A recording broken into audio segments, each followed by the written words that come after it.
guys, so today I'm doing a quick review on my lash bed. I really love this lash bed, guys. It's pink, it's pretty, I absolutely love it. Now I really like that it's wood from the bottom. Sometimes it's made out of steel, but I really like the wood.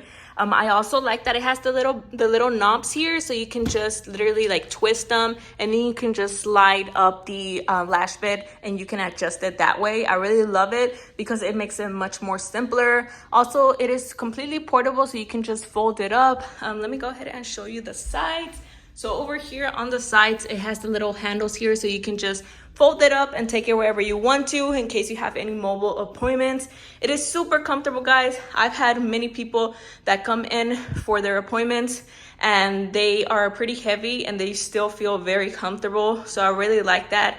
So it's definitely more sturdy than most lash beds, but I really love it, guys. It's pretty, it's pink, it's comfortable, and I would definitely recommend it, especially if you're starting up a new business and you need a lash bed or any type of bed for your clients.